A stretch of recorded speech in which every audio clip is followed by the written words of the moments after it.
Look in your closet right now. Go ahead. Actually look. How many pieces of clothing are in there?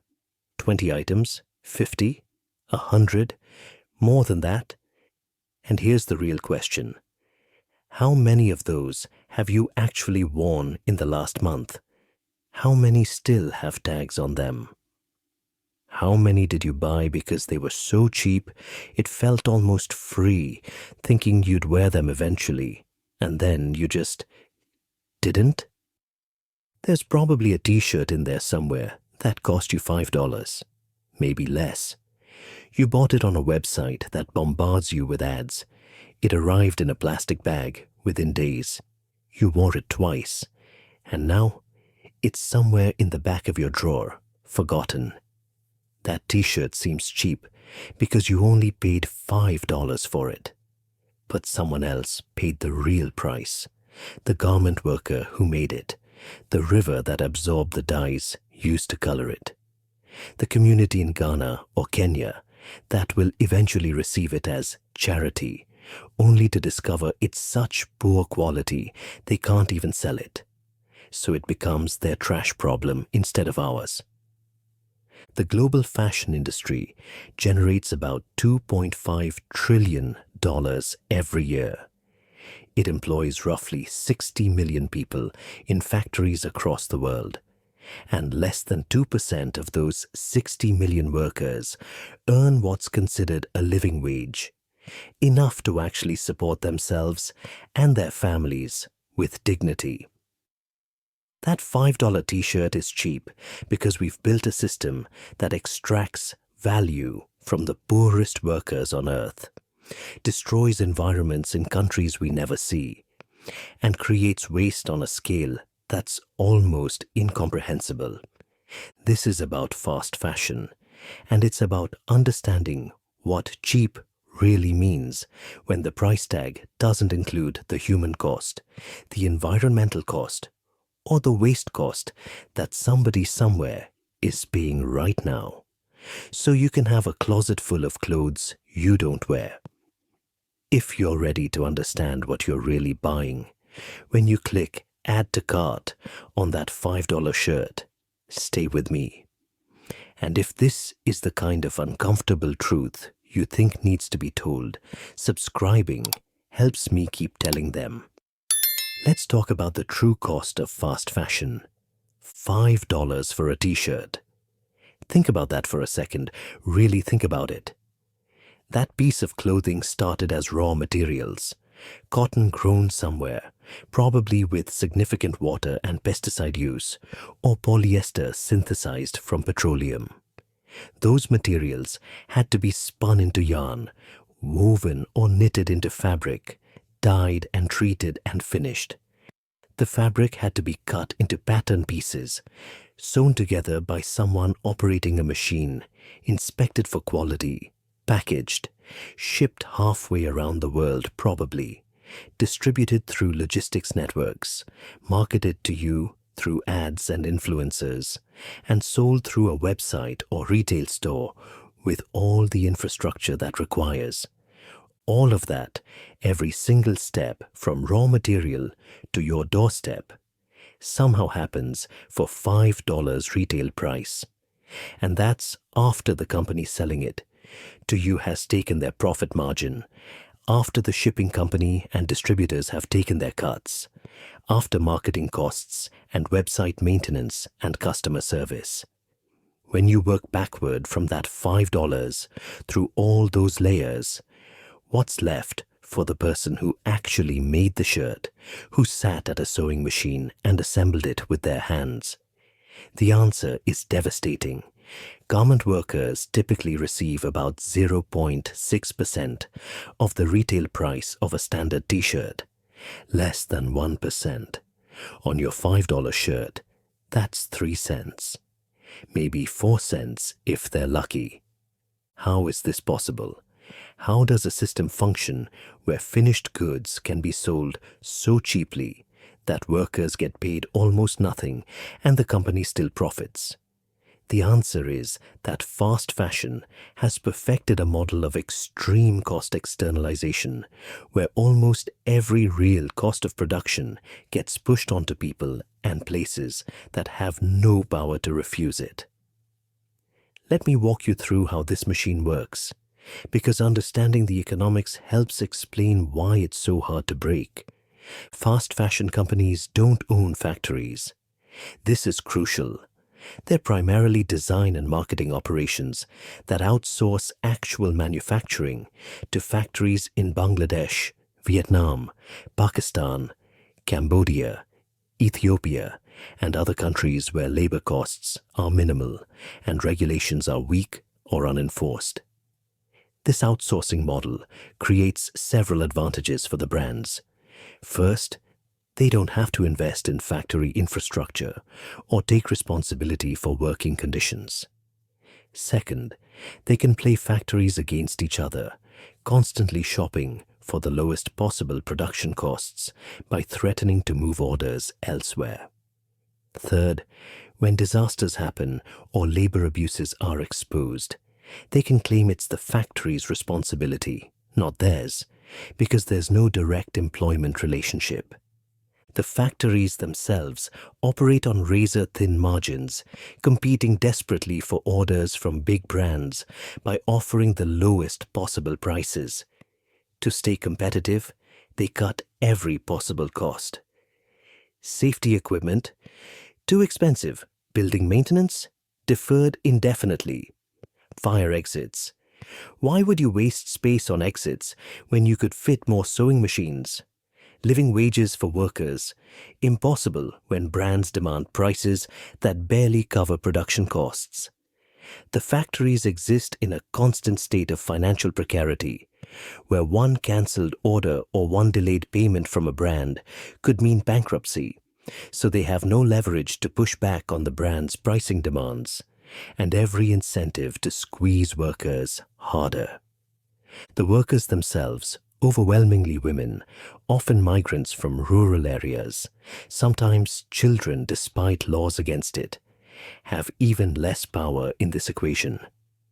In Bangladesh, which has become the world's second largest apparel exporter, with about 4 million garment workers and over $40 billion in annual exports, the minimum wage for garment workers was recently raised to about 12,500 taka per month, which sounds like progress until you realize that's roughly $113 per month for full-time work. Compare that to estimates that a living wage in Bangladesh would be closer to 30,000 to 35,000 taka monthly. Workers are earning less than half of what they need to actually support themselves and their families with basic dignity. And these aren't cushy jobs where you work 8 hours and go home. Garment workers routinely work 10 to 16-hour days, 6 days a week, in factories that are overcrowded, poorly ventilated, and sometimes structurally unsafe. Overtime is often mandatory and unpaid, or paid at rates that barely compensate for the additional hours. If you complain about conditions, there are thousands of other desperate people who will take your job. If you try to organize for better wages or conditions, you risk being fired or blacklisted across the industry. The power imbalance is so extreme that workers have essentially no ability to negotiate. The global fashion industry generates $2.5 trillion annually, but it's one of the least transparent sectors in the global economy. Brands rarely disclose which factories produce their goods, making it almost impossible for consumers or watchdog organizations to track where specific items come from or verify that labor standards are being met. This opacity is deliberate. It provides plausible deniability when abuses are exposed and makes accountability nearly impossible to enforce. So when you see that $5 t-shirt, what you're really seeing is the endpoint of a system designed to extract maximum value while externalizing all the real costs onto the people least able to bear them. The shirt is cheap because someone is working for poverty wages in conditions that would be illegal in the country where you're buying it. The shirt is cheap because the factory probably skipped safety measures that might have prevented fires or building collapses. The shirt is cheap because the environmental costs of production are dumped into rivers and air in countries with weak environmental enforcement. The shirt is cheap because it's designed to fall apart quickly, so you'll buy another one, creating waste that becomes someone else's problem. But here's where the economics get even darker. This isn't a system where bad actors are breaking rules. This is the system working exactly as designed. The race to the bottom on prices creates conditions where exploitation isn't just likely, it's structurally necessary. You cannot pay workers fairly, maintain safe facilities, protect the environment, and produce garments at the prices fast fashion demands. The math doesn't work.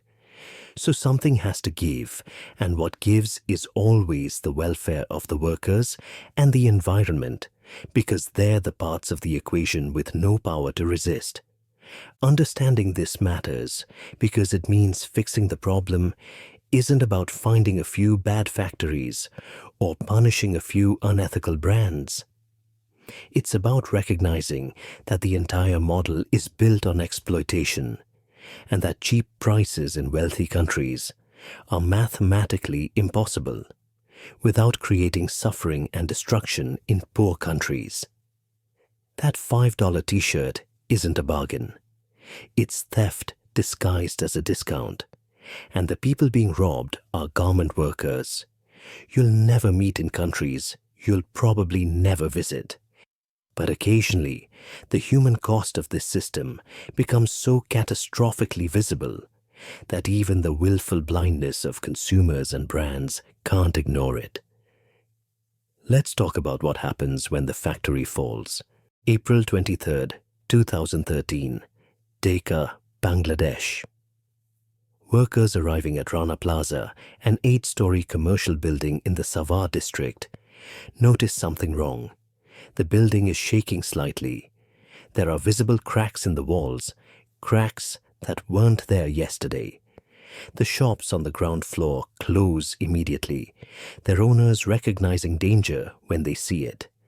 But the garment factories occupying floors 2 through 8 order their workers to come in anyway. There are orders to fill, quotas to meet, Western brands expecting shipments. The building will be fine. Get to work. April 24th, 2013.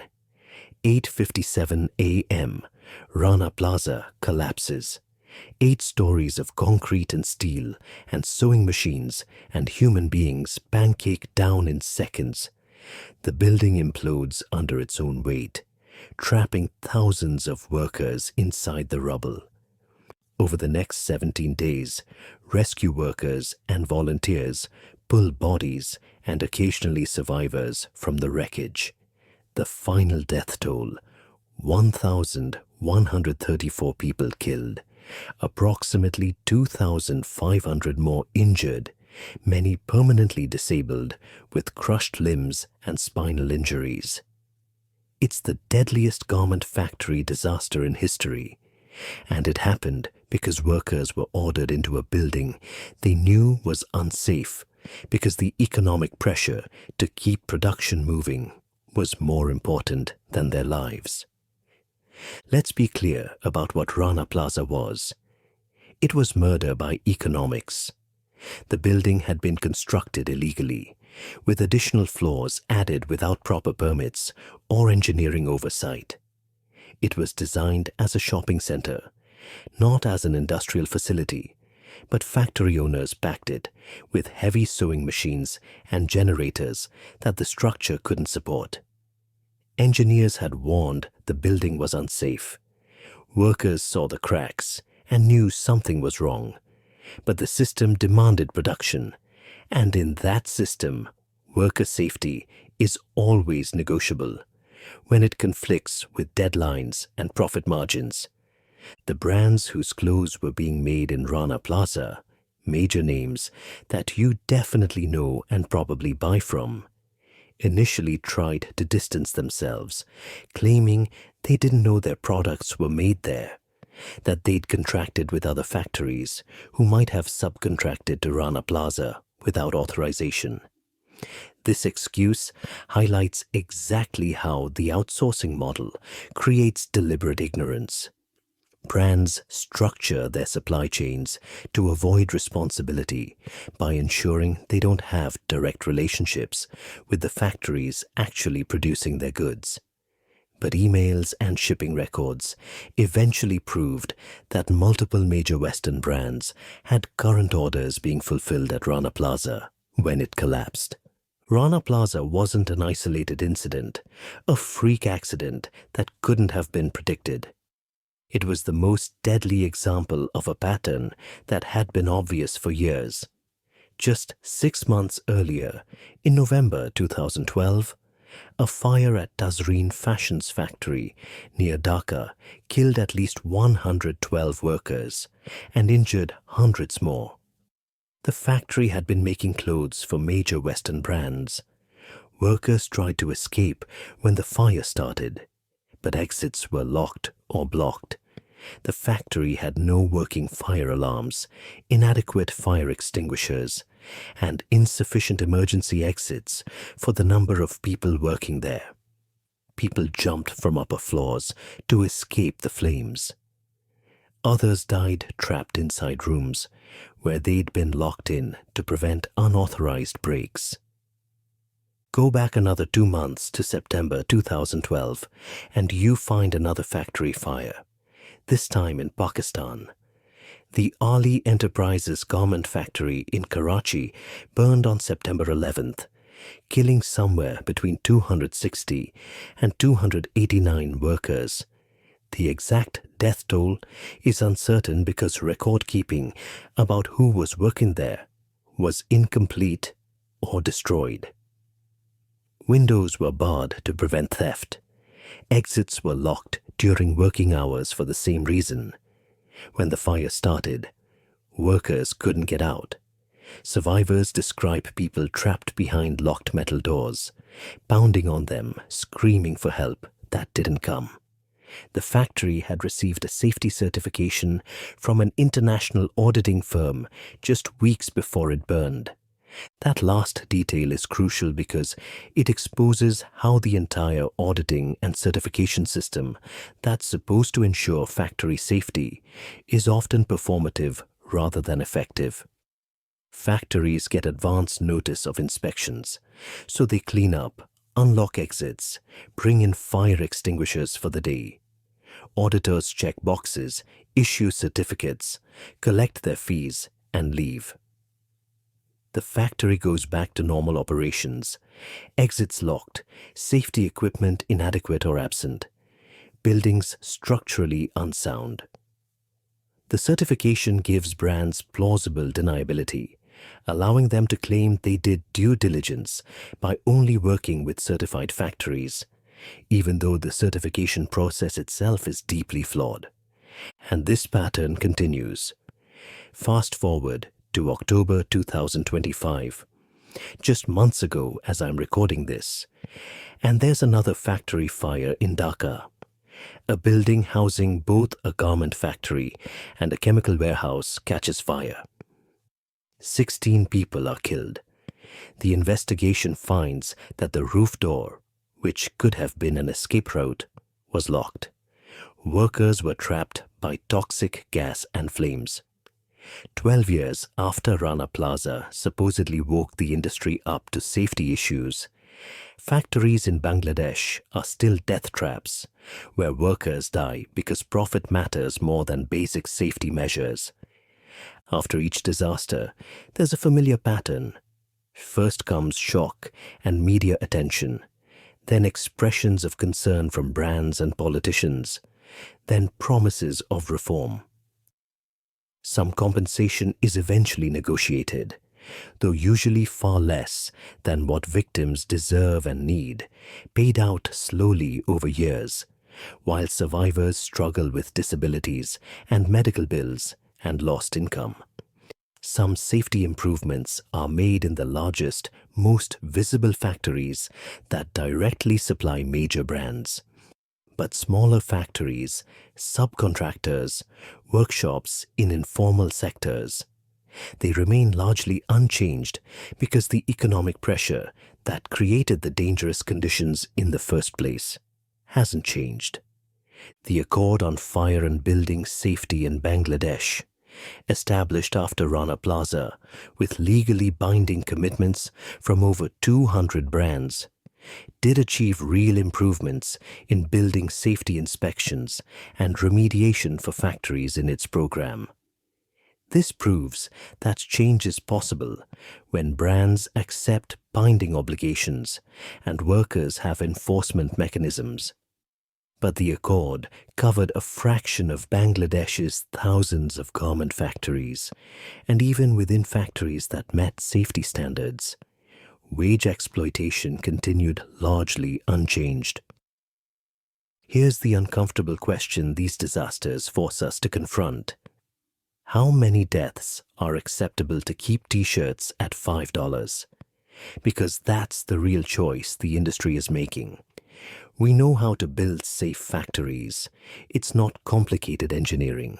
Structural integrity, fire exits, working fire suppression systems, emergency lighting, proper electrical wiring, reasonable worker density, regular maintenance. None of this is difficult. It's just expensive relative to the tiny profit margins factories operate on when brands demand impossibly low prices. So the choice gets made over and over that worker safety is less important than maintaining those low prices, and occasionally hundreds of people die at once in ways so dramatic the world briefly pays attention before moving on.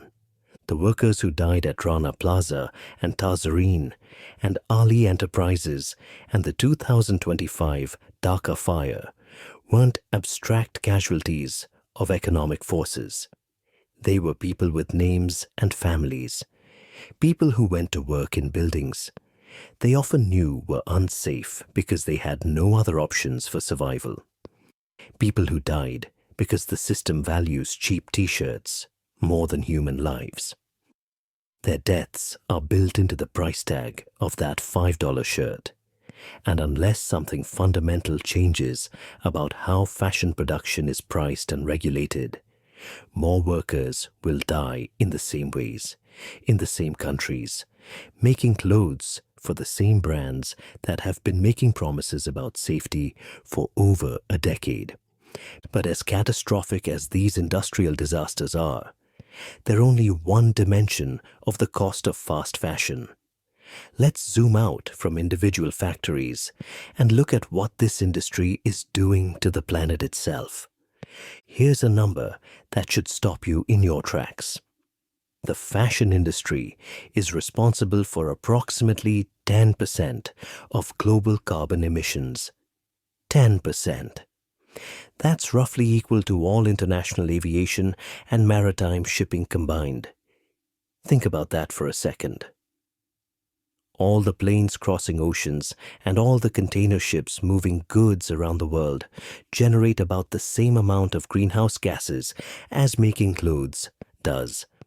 And if current trends continue, if nothing changes about how we produce and consume fashion, the UN estimates the industry could consume up to a quarter of the world's carbon budget by 2050. Making it essentially impossible to limit global warming to the targets we've set. Let me break down where all this carbon comes from, because understanding the climate impact of fashion means understanding the entire life cycle of a garment. It starts with raw materials. Cotton, which we think of as natural and sustainable, is actually incredibly resource intensive. It requires enormous amounts of water. A single pair of jeans uses about 2,000 gallons of water to produce when you count irrigation for growing the cotton, processing, dyeing, and finishing. Cotton also requires significant pesticide and fertilizer use, which has both environmental impacts and carbon emissions from the production and application of those chemicals. But cotton is increasingly being replaced by synthetic materials, particularly polyester, which now makes up over 60% of textile production globally. Polyester is derived from petroleum, so producing it is essentially the same as producing plastic, with all the carbon emissions that entails. It's cheaper than natural fibers, it's more versatile for manufacturing, it can be engineered for specific properties, and it's what makes fast fashion's economics work. But every piece of polyester clothing is essentially plastic, which means it doesn't biodegrade, and it sheds microplastic particles every time it's washed. Once you have raw materials, they need to be processed into fabric, and this is where water consumption and pollution become staggering. The fashion industry is the second largest consumer of water globally, using approximately 79 billion cubic meters per year. Much of this water is used in dyeing and treatment processes that also produce massive amounts of wastewater. Roughly 20% of global industrial wastewater comes from textile dyeing and treatment, and this wastewater is often discharged directly into rivers in producing countries with minimal or no treatment. If you've ever seen photographs of rivers in textile-producing regions of China, India, Bangladesh, or Indonesia, you've seen what this looks like. Rivers running bright blue or green or red, depending on what color dye is being used that day. Rivers so polluted that nothing can live in them. Rivers that make nearby communities sick, but continue being used for dumping because environmental regulations either don't exist or aren't enforced. The textile industry uses approximately 8,000 different chemicals in production, many of them toxic to humans and ecosystems, and significant portions of these chemicals end up in waterways. Manufacturing itself requires enormous energy, most of which in producing countries comes from fossil fuels, particularly coal. Factories running 24/7 with industrial equipment powered by electrical grids that haven't transitioned to renewables generate substantial emissions. Then there's transportation, moving raw materials to factories, moving finished products across continents to markets, moving unsold inventory between warehouses and distribution centers. The fashion industry's global supply chains mean that a single garment might travel tens of thousands of miles from raw material to consumer, with carbon emissions at every stage. But here's where fast fashion specifically makes all of this worse. It's built on overproduction and rapid turnover. Traditional fashion had a few seasons per year: spring, summer, fall, winter, with new collections designed to last through the season. Fast fashion operates on micro-seasons, with new items dropping constantly, sometimes multiple times per week. This creates a hamster wheel of production, where factories are constantly manufacturing new designs to feed the demand for novelty, and the pace of this production multiplies all the environmental impacts we just discussed. Fashion brands deliberately overproduce because having sellouts is considered worse for brand image than having excess inventory. So they manufacture more than they expect to sell, and when items don't sell, they face a choice: discount them heavily, which damages brand perception and reduces margins, or destroy them. Multiple investigations have revealed that major luxury and fast fashion brands regularly destroy unsold merchandise, burning or shredding perfectly usable clothing to protect brand exclusivity and avoid the markdowns. This means clothes are being produced with all their associated environmental costs and then destroyed without ever being used, pure waste from production to disposal. The environmental impact extends beyond production to the use phase. When you wash synthetic clothing, it sheds microplastic fibers, tiny plastic particles that flow down drains through wastewater treatment systems that often can't filter them effectively, and eventually into rivers and oceans. The fashion industry is estimated to be responsible for about 35% of microplastics in the ocean, releasing approximately 500,000 tons of microfibers annually, equivalent to about 50 billion plastic bottles worth of plastic. These microplastics are now being found everywhere, from Arctic ice to the deepest ocean trenches to human bloodstreams. And we haven't even gotten to the end of life yet. The average lifespan of a fast fashion garment is about 7 weeks. 7 weeks. Clothes are designed for planned obsolescence. They're made to fall apart quickly, to go out of style fast, to be disposable rather than durable. This isn't accidental or a failure of manufacturing. It's intentional business strategy. If clothes lasted for years, you'd buy less of them, which means less revenue for fashion brands. So garments are designed with cheap materials, poor construction, and trend-dependent styling that ensures they'll be unwearable or unwanted within months of purchase. What happens to all these clothes when they're discarded? The United Nations Environment Programme estimates that every second, the equivalent of one garbage truck full of textiles is landfilled or incinerated. Every second.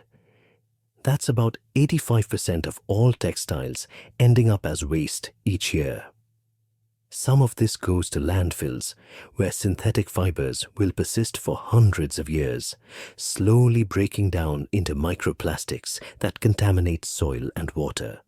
Some gets incinerated, releasing carbon emissions and toxic pollutants from burning synthetic materials and chemical treatments. The recycling rate for textiles is abysmal. Less than 1% of clothing material gets recycled into new clothing. This is partly because textile recycling is technically difficult when garments are made from blended fibers that are hard to separate, partly because the economics don't work when virgin materials are artificially cheap, and partly because the fashion industry has simply built its model around disposal rather than circularity.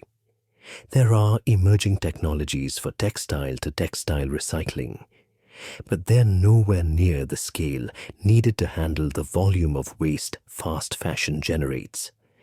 And here's the truly perverse aspect of all this environmental destruction. It's often marketed as sustainability.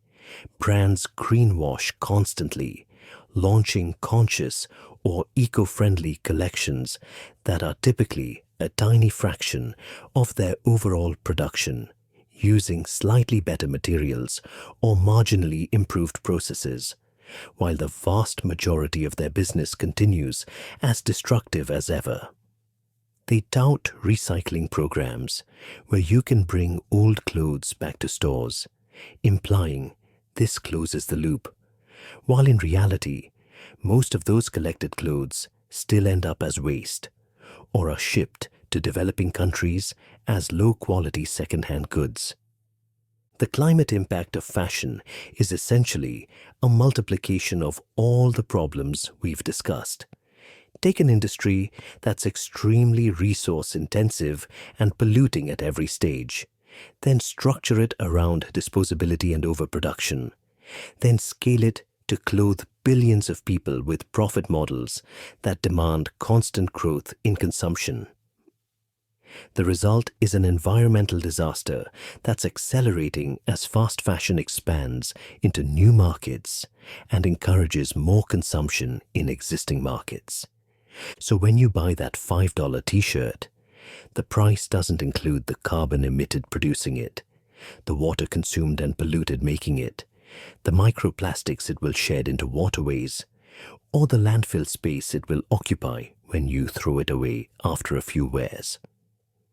Those costs are externalized onto the global environment, onto communities living downstream from textile factories, onto future generations who will inherit a destabilized climate and a planet contaminated with our clothing waste.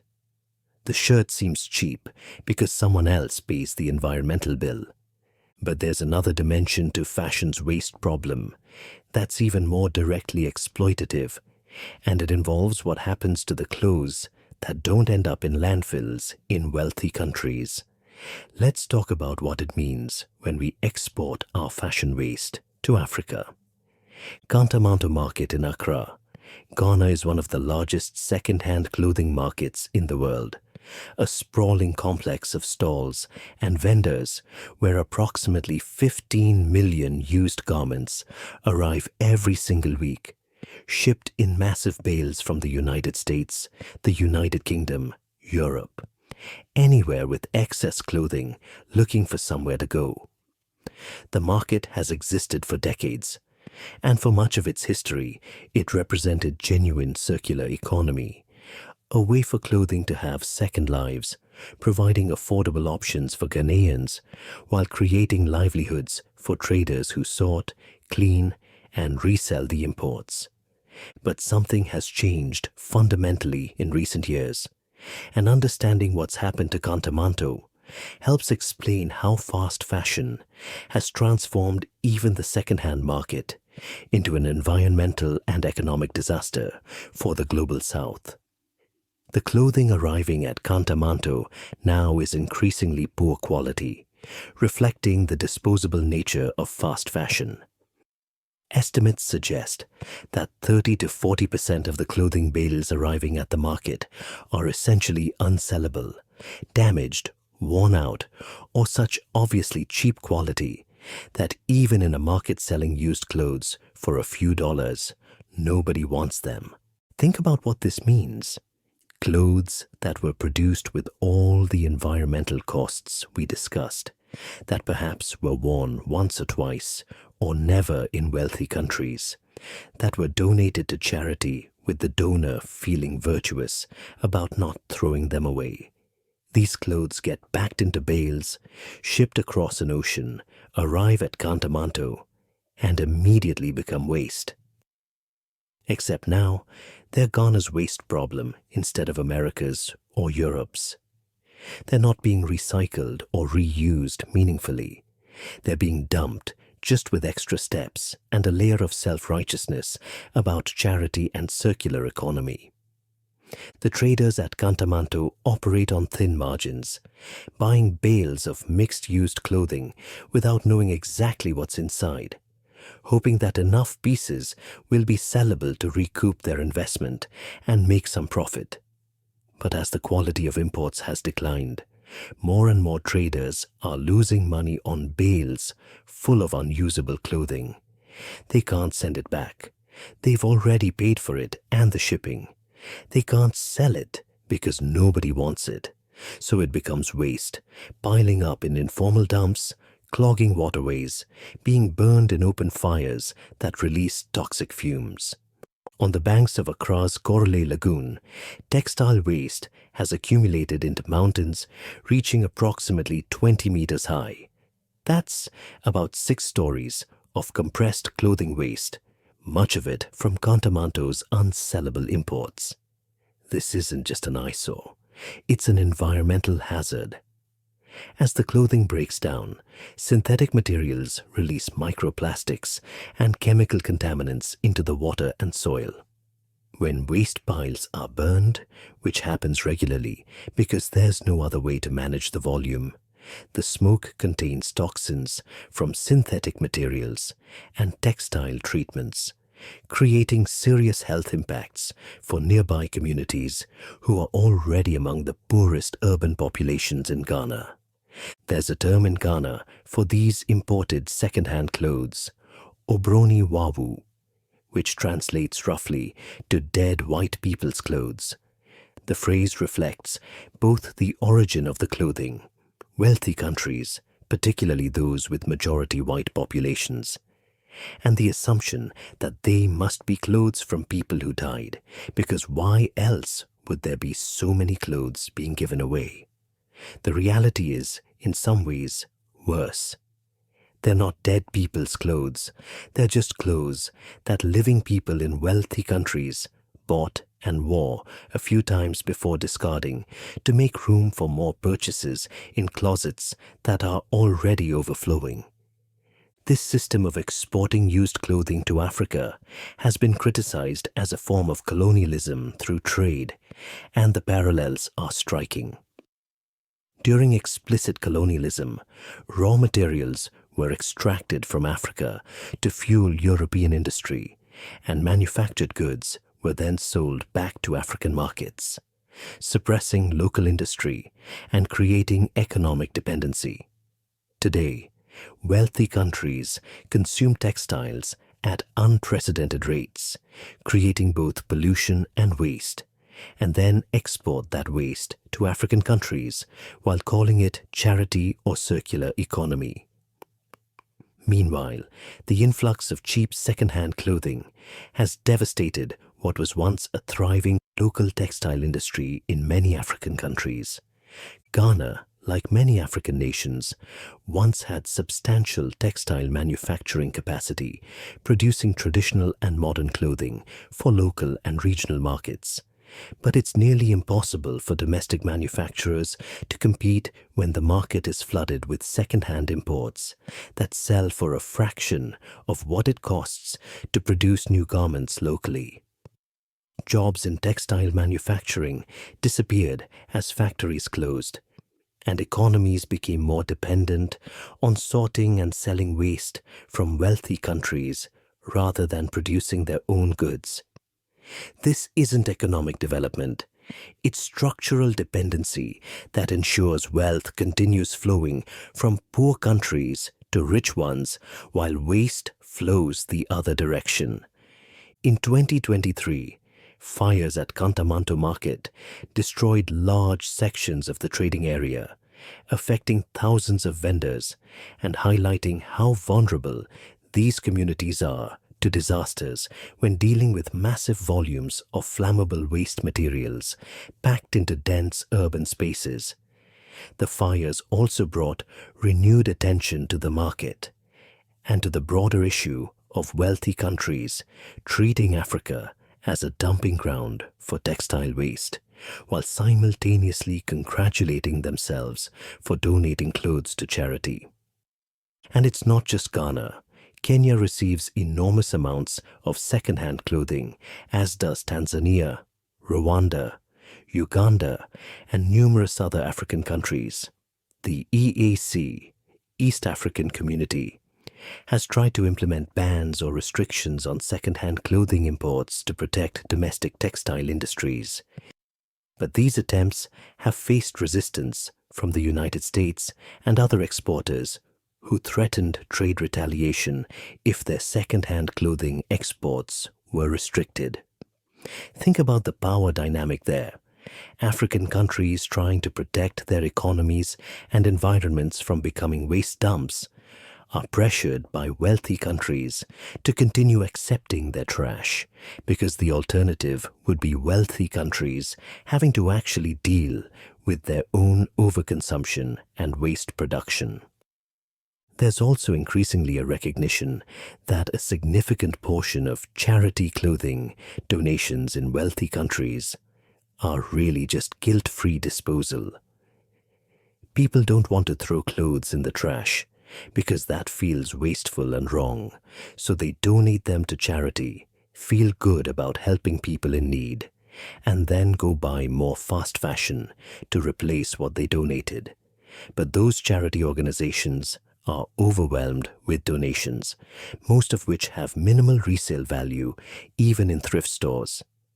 So they sell the excess in bulk to exporters who ship it to markets like Kantamanto, where it arrives as bales of mixed quality that increasingly contain more waste than value. What would actually help communities in Ghana and across Africa isn't receiving wealthy countries' clothing waste. It's fair trade relationships, investment in local manufacturing capacity, environmental protection from the pollution wealthy countries generate, and economic structures that don't treat Africa as simultaneously a source of raw materials and a dump for finished product waste. But that would require wealthy countries accepting higher costs and less convenience, which brings us back to the fundamental problem. The $5 t-shirt is only possible because the costs are externalized onto people without power to refuse them. The clothing waste crisis in Ghana is a perfect microcosm of fast fashion's entire global impact. It starts with overconsumption in wealthy countries, enabled by exploitative labor in producing countries that makes cheap prices possible. Those clothes are worn briefly or not at all, then donated in ways that feel virtuous, but actually amount to export of waste. That waste arrives in poor countries as low-quality goods that can't be sold or used effectively, creating environmental problems and economic dependency while suppressing local industries. And then, when people in Ghana or Kenya talk about this problem, they're often dismissed or ignored because the narrative of generous donations feels better than the reality of waste colonialism. So when you drop a bag of clothes off at a charity bin, thinking you're helping people in developing countries, understand that maybe 10 or 20% of what you donated will actually be sold and used meaningfully.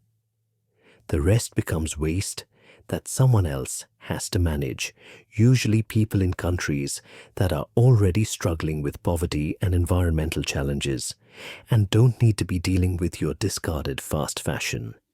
The most charitable thing you could do is buy less, keep clothes longer, and stop pretending that donating solves the problem you're creating by overconsumption in the first place.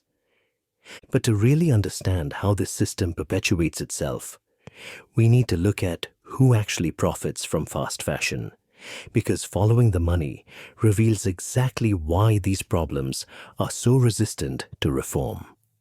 Let's take that $5 t-shirt and trace the money backward, because understanding who captures what percentage of that $5 reveals everything about why fast fashion operates the way it does and why it's so difficult to fix.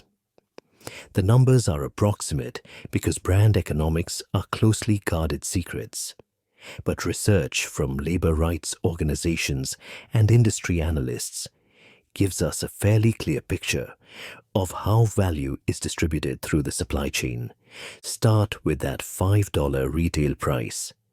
Immediately, about half of that goes to the retailer, not the brand that designed it, the store or website selling it to you.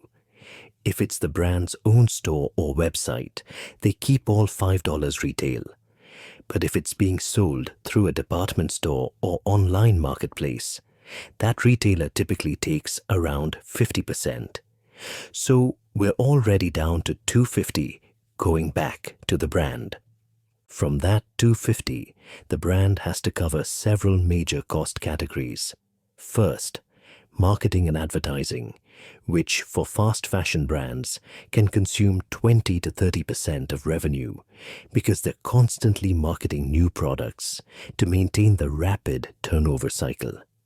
Then there's design and administrative overhead, paying executives, designers, logistics coordinators, and the infrastructure that keeps the company running. Then distribution and shipping costs to get products from factories to warehouses to stores or customer doors. By the time you've covered all these costs, maybe 75 cents to $1 remains for actually producing the physical garment. That dollar is what the brand pays the factory for manufacturing. But remember, the factory isn't keeping that dollar as profit. They're using it to cover their own costs, raw materials like fabric, thread, buttons, zippers, tags, and packaging, overhead like electricity, equipment maintenance, rent and management, and labor, which is the part that gets squeezed hardest. Research from the Global Living Wage Coalition shows that garment workers typically receive approximately 0.6% of a t-shirt's retail price for their labor. On your $5 shirt, that's 3 cents, maybe 5 cents if conditions are better than average. Think about what that means for the worker. At 3 cents per shirt, to earn that $113 monthly minimum wage in Bangladesh, a worker would need to produce about 3,800 shirts per month, or roughly 190 shirts per working day if they're working 20 days a month, or about 24 shirts per hour in an 8-hour day, or one completed shirt every 2.5 minutes, hour after hour, day after day. And this is just to earn the minimum wage, which we've established is less than half of a living wage. The productivity required to barely survive on these wages is inhuman, which is why the 10 to 16-hour days and mandatory overtime are so common. There's literally no way to meet quotas and earn enough to live without working yourself into exhaustion. Now contrast that 3-cent labor cost with what the brand captures. Fast fashion companies are some of the most profitable businesses in the world. The founder of Zara's parent company, Inditex, has been one of the world's richest people. H&M generates billions in annual profit. Shein, the Chinese fast fashion giant that's become the most downloaded shopping app in America, is valued at over $60 billion. These aren't struggling businesses barely making ends meet. They're extracting enormous wealth from a system where workers earn poverty wages. The profit concentration at the top is staggering. CEOs and executives of major fashion brands earn millions annually in salary, bonuses, and stock options. Shareholders collect dividends and see their investments appreciate. Marketing agencies and influencers get paid for promoting products. Meanwhile, the person who actually made the product, who transformed fabric into a wearable garment with their skill and labor, gets 3 cents. This wealth extraction happens through what economists call rent-seeking, capturing value not by creating it, but by controlling positions in supply chains where you have leverage over others who have none. The brands control access to wealthy consumer markets. Factories need those orders to survive, so they accept prices that barely cover costs. Workers need jobs to eat, so they accept wages that don't provide dignified living. The system is structured so that everyone competing for the lowest position in the hierarchy, factories competing with other factories, workers competing with other workers, while those at the top face no equivalent pressure. And the brands actively work to maintain this system. When workers try to organize unions or negotiate collectively for better wages, factories often fire them or blacklist them from the industry, sometimes with brand knowledge or even encouragement. When governments in producing countries try to raise minimum wages or strengthen labor protections, brands threaten to move production to countries with weaker regulations. The leverage is entirely one-directional, flowing from wealthy companies in consuming countries down to poor workers in producing countries. There's also the markup game that brands play, which further obscures where money goes. That $5 t-shirt at a fast fashion retailer uses approximately the same supply chain and production process as a $30 t-shirt at a mid-tier brand, or even a $100 t-shirt at a luxury brand. The difference in price isn't primarily about quality or even about paying workers better. It's about brand positioning, marketing, and what the market will bear. A luxury brand can charge 20 times more for essentially the same garment made in the same factory by the same workers. And that extra markup doesn't go to the workers, it goes to the brand's profit margin and to creating the perception of luxury through marketing and retail experience. Fast fashion has also perfected the art of externalizing costs in ways that make their profit margins look better than they actually are if you counted all the true costs. The environmental damage from their production, the polluted rivers, the carbon emissions, the microplastic contamination, doesn't appear on their balance sheets because it's not a direct cost they pay.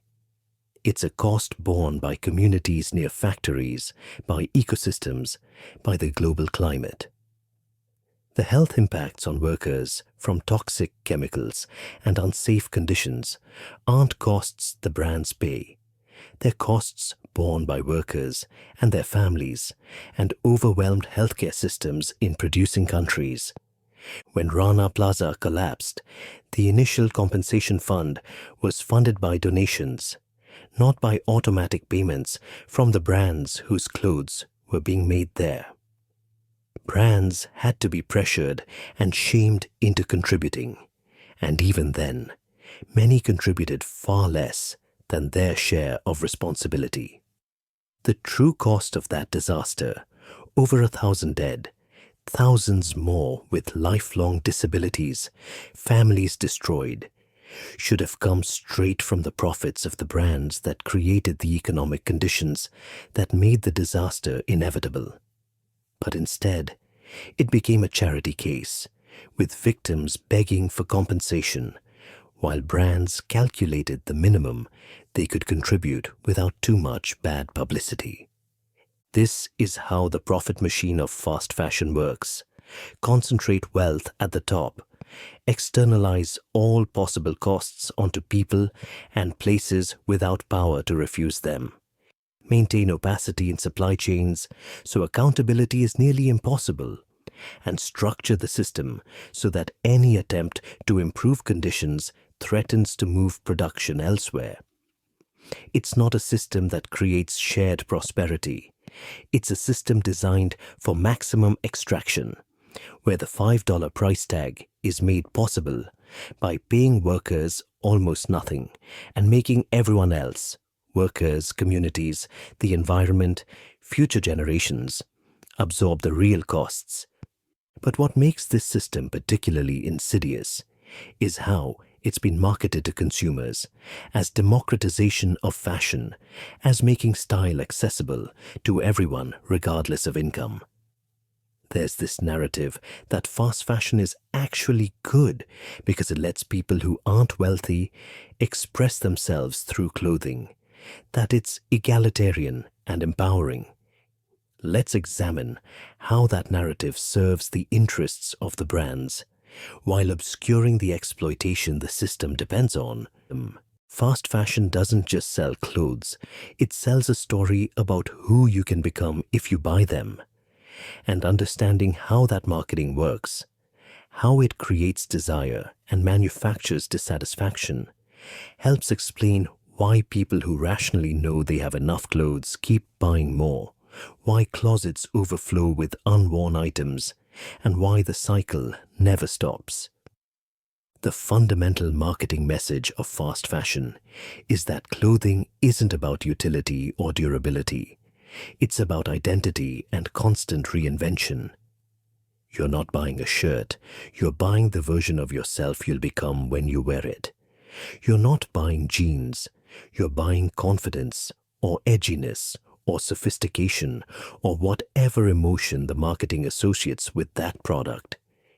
And crucially, that identity is temporary, lasting only until the next trend cycle, which means you'll need to buy again to maintain relevance. This is achieved through several mechanisms working together. First, there's the sheer volume and speed of new arrivals. Traditional fashion retailers might introduce new merchandise monthly or seasonally. Fast fashion brands like Zara, H&M, and especially Shein drop thousands of new items per week. Shein alone adds up to 6,000 new styles to its website daily. This creates artificial scarcity and urgency. If you don't buy it now, it might be gone, and you'll miss your chance to have that particular piece. The pace also ensures that anything you bought last month already feels old because there are so many newer options. You bought a trendy jacket 3 weeks ago. The brand has already moved on to the next trend, and your jacket is already subtly coded as outdated even though it's barely been worn. This manufactured obsolescence isn't just about physical quality deteriorating. It's about psychological obsolescence, making you feel like you need new things constantly to keep up. Second, there's social media integration, where fast fashion brands have become incredibly sophisticated. They don't just advertise on Instagram and TikTok. They've colonized those platforms as primary sales channels. Influencers with millions of followers post haul videos showing massive shopping sprees, trying on dozens of items, modeling everything, creating hours of content that's essentially free advertising for the brands, while generating revenue for the influencer through affiliate links and sponsorships. These hauls normalize extreme consumption. When you watch someone unbox 50 items from a single order, showing off how cheap everything was and how much they got, it reframes buying that much clothing as fun and aspirational, rather than excessive and wasteful. The format of the content, upbeat music, enthusiastic presentation, focus on quantity and deals, turns consumption itself into entertainment. You're not watching advertising, you're watching content, which makes you less defensive and more receptive to the sales pitch embedded in it. TikTok especially has become a fast fashion sales engine, with its algorithm promoting trend cycles that can emerge and peak within days. Someone posts a video of a particular style or item. It goes viral, millions of people see it, and suddenly everyone wants that thing right now. Fast fashion brands monitor these trends in real time and can design, manufacture, and ship replicas of trending items within 2 or 3 weeks, fast enough to catch the wave before it passes. This tight integration between social media trends and manufacturing capacity is a core competitive advantage of fast fashion. They can capitalize on viral moments faster than traditional fashion brands. Third, there's the pricing strategy that makes everything feel like a deal. That $5 t-shirt isn't actually priced at $5 because that's what it costs to produce, plus a reasonable margin. It's priced at $5 because that price point triggers a psychological response where the purchase feels almost free, trivial enough that you don't need to think hard about whether you need it. The price is low enough that impulse buying becomes the default. You see it, you like it, you buy it, and the cost is so minimal that you don't deliberate or delay. Brands also use constant sales and promotions to create the illusion of getting bargains. Everything is always 30% off or 40% off or buy one, get one. These discounts aren't real in the sense that the items were never seriously expected to sell at full price. The discount is built into the pricing structure from the start. But psychologically, it creates a feeling of winning, of being smart by getting a deal, which triggers dopamine release and makes you more likely to buy impulsively and to justify the purchase afterward. There's also deliberate styling and presentation that makes fast fashion look more expensive than it is. professional photography, aspirational styling, models in carefully curated settings. All of this creates an image of the clothing that often doesn't match the reality of the cheap materials and construction you'll receive. The photos show how the clothing could look in ideal conditions on ideal bodies, not how it will actually look when you're wearing it in real life. This gap between image and reality is part of the business model. If you could accurately evaluate quality from photos, you wouldn't buy nearly as much. Fourth, fast fashion marketing has successfully positioned itself as inclusive and democratic, as making fashion accessible to people who can't afford luxury or even mid-tier brands. This narrative is powerful because it frames the industry as equalizing, as letting everyone participate in fashion and self-expression regardless of economic class. Who could argue against that? Isn't it elitist to say that people shouldn't have access to trendy, affordable clothing? But this narrative obscures who's actually paying for that accessibility. The reason you can afford $5 shirts isn't because the brands are generous. It's because workers are paid poverty wages, because environmental costs are externalized, because quality is deliberately sacrificed. The democratization is subsidized by exploitation that disproportionately affects poor women in poor countries, which is a strange kind of equality when you think about it clearly. The marketing also encourages identity confusion between shopping and values. Brands launch conscious collections and sustainability initiatives and make vague commitments to ethical production, allowing consumers to feel good about their purchases without actually addressing the fundamental problems with the business model. You can buy the eco-friendly t-shirt and feel like you're being responsible, even though that one item represents a tiny fraction of the brand's total environmental impact. And the act of buying more clothing, even sustainable clothing, contributes to overconsumption. Fifth, there's the normalization of extreme closet sizes and constant wardrobe turnover. A generation or two ago, people owned far fewer clothes and wore them far longer. Having 20 or 30 items of clothing was normal. Today, surveys show average people in wealthy countries own 100 or more items, and fashion influencers often have hundreds or even thousands of pieces.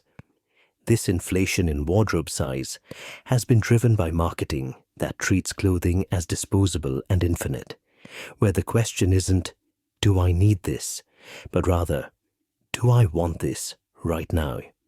And the answer is almost always yes, because the price is so low. This creates a feedback loop where overconsumption enables low prices. Brands can charge less because they're selling such high volumes. And low prices enable overconsumption because individual purchases feel trivial. Breaking this loop requires consumers recognizing that the deal they're getting isn't a deal at all when you factor in the quality of the items, how little they'll wear them, and the externalized costs. But perhaps the most effective marketing tool fast fashion has is making all of this feel normal and inevitable.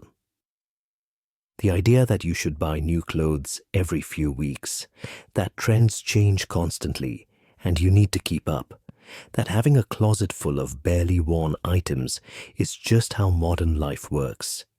These aren't natural facts about human behavior.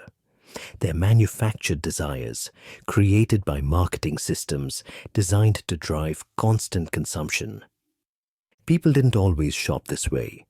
The idea that you need 100 items of clothing and should buy more every month is recent, specific to wealthy countries, and directly created by fast fashion marketing. But it's been so normalized that questioning it feels weird, like being judgy or out of touch. The marketing has successfully made its own necessity invisible, which is the ultimate achievement. Consumers aren't aware they're being manipulated because the manipulation feels like their own authentic desires. So when you feel that pull to buy something new even though you don't need it, when you scroll through a shopping app at night and add items to cart that you'll barely wear, when you get excited about a sale on clothes you wouldn't have considered at full price, recognize that these feelings aren't accidents. They are the result of billions of dollars spent on marketing systems specifically designed to create those feelings and trigger those behaviors. You're not weak or foolish for experiencing them. You're human, and you're being targeted by some of the most sophisticated behavioral manipulation in commercial history. But understanding how the system works is the first step toward making different choices. Which brings us to the question everyone eventually asks: is there a way out of this? Can we actually change how fashion works, or are we stuck with this system forever? The good news is that change is possible. We know this because it's happened before in other industries, where exploitation was normalized and then became unacceptable. Child labor was once standard practice in Western countries and was eliminated through combination of regulation, enforcement, and shifting social norms. Environmental protections didn't exist and then did because people demanded them.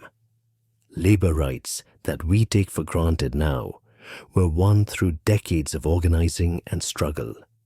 None of these changes were inevitable. They happened because people decided the status quo was unacceptable and fought to change it. The bad news is that fixing fast fashion requires changes at multiple levels: individual consumer behavior, corporate practices, and government regulation. And none of these changes are easy or straightforward. Let's talk honestly about what would need to happen and where the obstacles are. Starting with consumers, the single most effective thing individuals can do is buy less. Not buy better, not buy ethical, not buy sustainable. Buy less. Wear clothes longer. Repair them when they're damaged. Resist the marketing telling you that you need the latest trend, and recognize that a full closet doesn't actually make you happier or more stylish. Research consistently shows that beyond a certain baseline of meeting needs, more clothing doesn't correlate with greater satisfaction or well-being. People with overstuffed closets often report feeling stressed by the excess and end up wearing the same small rotation of favorite items anyway. Buying less sounds simple, but it's fighting against everything the marketing system has trained us to do. It requires recognizing and resisting impulses that feel natural but are actually manufactured. It means sitting with the feeling of wanting something and not immediately satisfying it, which is uncomfortable in a culture built around instant gratification. It means accepting that you'll sometimes feel out of step with trends, that your wardrobe will look less dynamic on Instagram, that you'll wear the same things more often. For people who've built identity and social connection around shopping and fashion, buying less can feel like losing part of yourself. When you do buy, there are better and worse choices. Buying secondhand extends the life of clothing that already exists without creating demand for new production. Buying from brands that pay living wages and maintain transparent supply chains, though these brands are rare and their products are more expensive, shifts demand toward less exploitative models.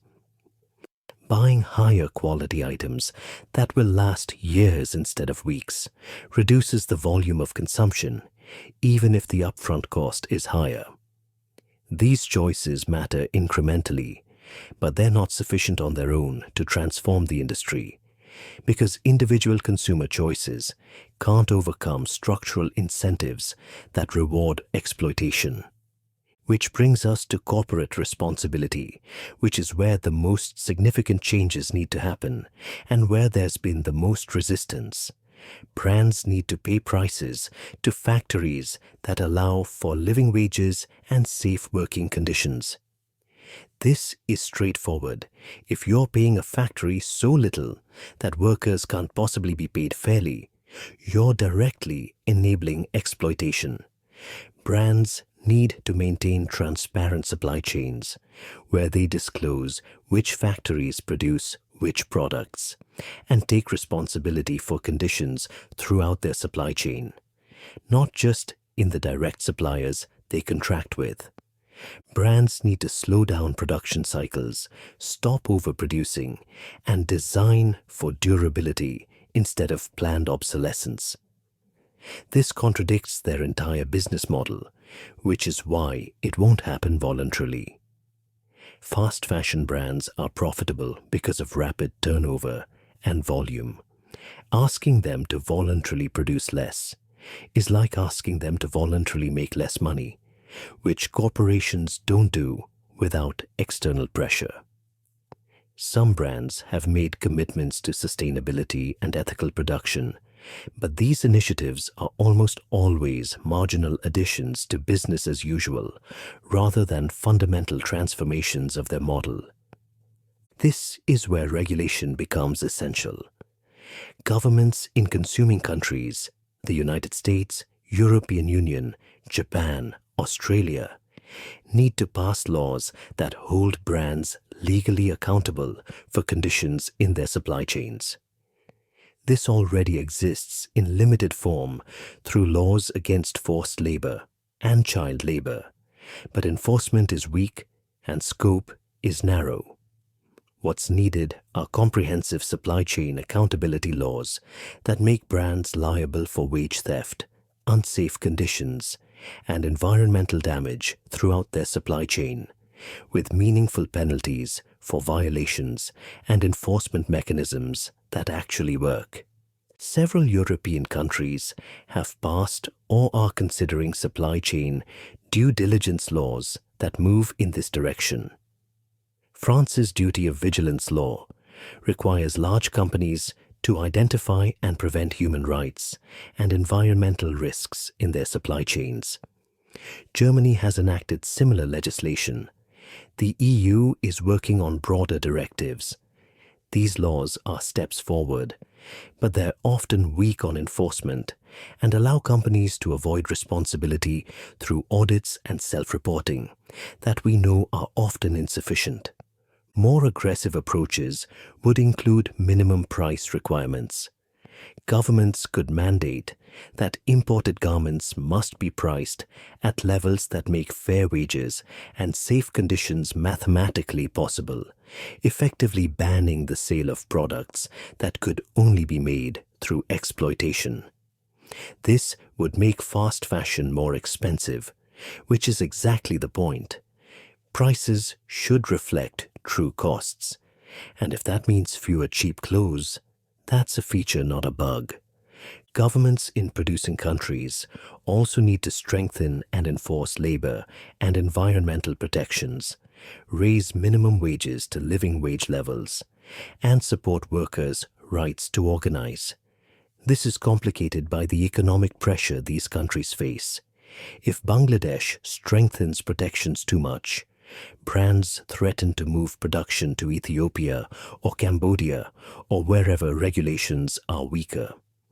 This race to the bottom can only be broken if consuming countries impose standards that apply regardless of where production happens, removing the incentive for brands to country hop in search of the weakest protections. There's also the question of whether fast fashion should exist at all in its current form.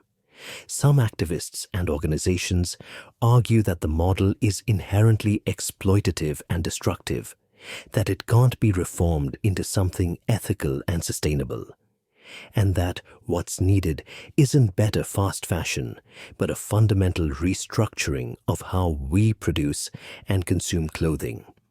This might mean returning to something closer to how fashion worked before the fast fashion era, Fewer items, higher quality, longer lasting, with production methods that pay workers fairly and minimize environmental impact. This would mean accepting that clothing costs more, that the average person owns fewer items, that trends change more slowly, and that shopping isn't a form of entertainment or identity expression to the degree it currently is for many people. It would mean recognizing that the abundance of cheap clothing we've become accustomed to is an aberration enabled by exploitation, not a normal state of affairs or an entitlement. This is a hard message to sell in consumer cultures built around convenience and constant novelty. The most realistic path forward probably involves all of these approaches working together, consumers changing behavior and demanding better, brands facing pressure to reform, governments passing and enforcing stronger regulations, and broader cultural shifts in how we think about clothing, consumption, and what constitutes enough. Change is possible, but it requires accepting that $5 t-shirts are a problem, not a solution, and that fixing the problem means accepting higher prices, less convenience, and less consumption. The question is whether enough people are willing to accept those trade-offs, because the alternative is continuing on the current path, where workers die in factory fires, where rivers run toxic with dyes, where clothing waste piles up in landfills and Ghanaian markets, where the environmental costs accelerate toward climate catastrophe. The system works for the brands extracting profit.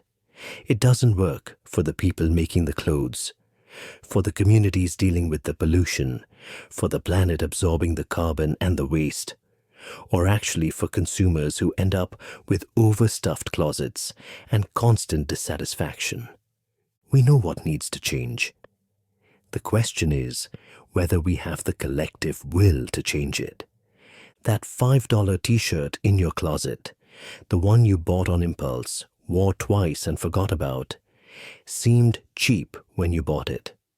But now you understand what that price actually represents.